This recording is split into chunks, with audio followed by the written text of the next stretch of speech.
কথায় আছে শাক দিয়া নাকি মাছ ঢাকুন যায় না। তো চলেন তো বন্ধুরা, আজকে আমি আপনাদের দেখাবো শাক দিয়া কিরম করে মাছ ঢাকতে লাগে।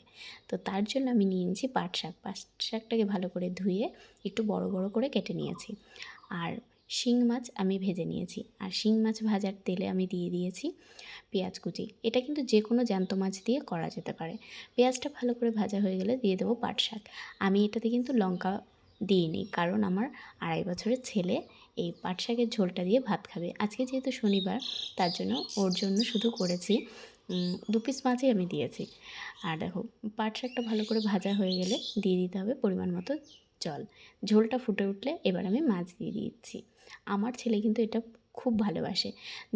যাদের বাচ্চারা একটু ঝোল পছন্দ করে, তাদের এই রেসিপিটা করে খাওয়াতে পারো। তো এটা কিন্তু শুধু বাচ্চাদের জন্য না, বড়রাও খুব পছন্দ করে। তো দেখো, আমার শাক দিয়ে কিন্তু মাছ ঢাকা হয়ে গেছে।